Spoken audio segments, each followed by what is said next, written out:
Hai, jumpa lagi bersama Gomid Arena, channel seputar olahraga masa kini tanpa batas. Kabar menghebohkan di dunia jagat maya.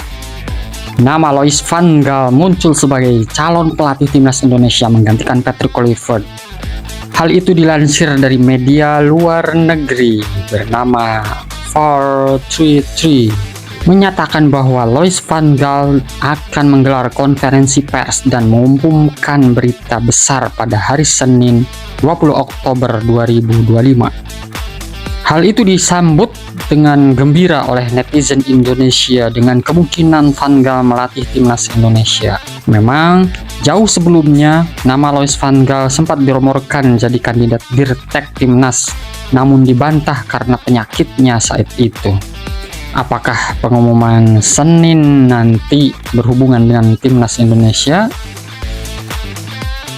Posisi pelatih timnas Indonesia memang saat ini sedang kosong setelah Patrick Kluivert dipecat oleh PSSI. PSSI mengumumkan perpisahan dengan Kluivert pada Kamis 16 Oktober 2025 setelah hasil buruk di kualifikasi Piala Dunia 2026. Kegagalan tim Garuda untuk melaju ke putaran final Piala Dunia 2026 menjadi alasan utama perpisahan tersebut. Nah, hingga saat ini PSSI belum menentukan sosok pelatih pengganti Patrick Kluivert. Di tengah ketidakpastian ini muncul kabar bahwa Louis van Gaal akan memberikan pengumuman penting dalam waktu dekat. Dalam sebuah pemberitaan, Ruud Gullit menyebutkan bahwa saat ini Louis van Gaal sedang menikmati masa pensiunnya. Dia harus menikmati hidupnya dan keluarganya. Van Gaal yang berusia 74 tahun memang memiliki banyak pengalaman, termasuk melatih klub-klub besar Eropa seperti Barcelona, Bayern Munchen, dan Manchester United. Van Gaal juga pernah melatih timnas Belanda sebanyak 3 kali. Dengan prestasi terbaiknya adalah membawa tim Oranje menjadi peringkat ketiga di Piala Dunia 2014. Salah satu pertandingan yang paling dikenal adalah saat Louis van Gaal memimpin timnas Belanda melawan Argentina pada babak perempat final Piala Dunia 2022 lalu. Sebelum pertandingan, Van Gaal mengeluarkan pernyataan yang memicu emosi Lionel Messi. Raut muka dan sikap Messi saat itu sangat berbeda. Dia terlihat marah dan tidak bisa menahan emosinya. Messi bahkan sempat menegur Van Gaal di pinggir lapangan, menunjukkan gestur yang berarti, "Jangan terlalu banyak bicara kau." Messi juga mengejek Van Gaal dengan merayakan golnya dengan gaya Topo Gigio, terinspirasi oleh legenda Argentina Roman Riquelme. Laga tersebut berakhir dengan kemenangan Argentina melalui adu penalti setelah bermain imbang 2-2 selama 120 menit. Beberapa bulan setelah pertandingan, Messi menyatakan penyesalan atas tindakannya dan meminta maaf kepada semua pihak yang merasa dirugikan. Oke, kita kembali kepada rumor Louis van Gaal melatih timnas Indonesia. Rumor Louis van Gaal melatih timnas Indonesia semakin berkembang saat jurnalis Magenta TV Victor Catalina memberikan komentar terhadap sebuah unggahan akun X The Touchline yang mengutip kabar dari 433. Victor Catalina menambahkan komentar, "Selamat datang Louis van Gaal," sembari membubuhkan emot icon bendera Indonesia. Makanya komentar simpelnya itu memicu reaksi beragam dari pecinta sepak bola Indonesia. Tidak sedikit fans timnas Indonesia yang kemudian antusias menantikan Louis van Gaal untuk melatih skuad Garuda. Sebab memang saat ini pelatih timnas Indonesia sedang kosong. Namun Victor Catalina kemudian memastikan bahwa kata-katanya di media sosial X soal Van Gaal hanyalah opini pribadinya. Kabar ini kian tak berdasar lantaran tak ada media-media olahraga besar Belanda yang turut membahas masa depan karir Louis van Gaal.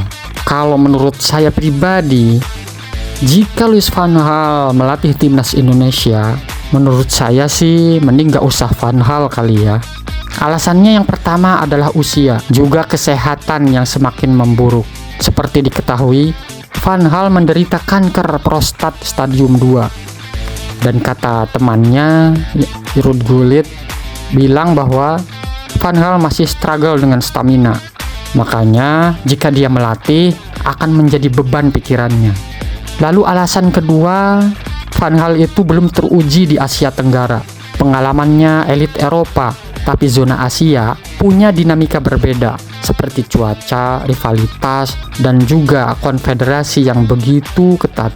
Kalau gagal adaptasi, bisa ulangi nih kayak nasib Clifford yang kalah beruntun. Lalu alasan lainnya, Louis van Gaal itu gajinya sangat tinggi sekali ya, 3 juta euro per tahun. Jadi kalau Van Gaal melatih timnas Indonesia, siap-siap saja PSSI harus merogoh kocek dalam-dalam. Ada juga loh kelebihan Louis van Gaal. Dia itu pelatih yang multikultural. Van Gaal bisa mengintegrasikan pemain diaspora dan juga pemain lokal timnas Indonesia. Van Gaal paham sepak bola Belanda Indonesia. Kepemimpinannya juga sangat kuat. Gayanya iron tulip alias disiplin ala militer. Ini bisa beresin mental timnas Indonesia yang sering kali kolaps di laga krusial. Ya bisa jadilah ya, ini adalah revolusi buat Garuda jika Van Gaal melatih timnas Indonesia. Lalu kelebihan lainnya adalah rekam jejaknya yang sangat potensial. Meski belum menginjakkan kaki di Asia, dia adaptif yang cepat. Misalnya dari Spanyol ke Jerman, lalu ke Inggris. Memang Indonesia itu butuh nama besar seperti Van Gaal. Bisa tarik sponsor, bisa memotivasi pemain, dan lainnya. Lalu apa nih strategi yang pas diterapkan oleh Louis van Gaal jika melatih timnas Indonesia? Seperti diketahui, Van Gaal adalah orang yang sangat taktis, brilian dengan filosofi total football ala Belanda yang dimodernisasi, fokus possession, pressing tinggi, dan pengembangan pemain muda. Strateginya bakal holistik, gabungin nih taktik elit dengan pembinaan jangka panjang. Formasinya bisa 4-3-3 atau 3-4-4 dengan pressing agresif dan transisi cepat. Manfaatin winger cepat seperti Rafael Struijk atau Egy Maulana untuk counter attack versus tim Asia. Louis van Gaal juga leadership-nya yang sangat ketat. Dia selalu menanamkan mental juara pada pemainnya. Dia juga ketat dalam memberikan hukuman bagi siapa saja yang melanggar aturan di kepelatihannya. Keuntungan lainnya jika Van Gaal melatih Indonesia adalah proyek jangka panjang hingga 2027.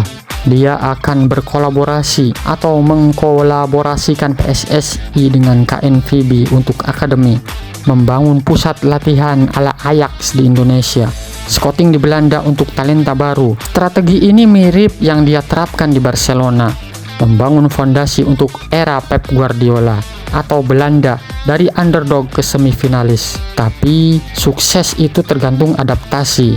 Van Gaal harus kurangi gaya egoisnya. Lalu, apakah dengan kemunculan Van Gaal ini bisa menjadi solusi di timnas Indonesia?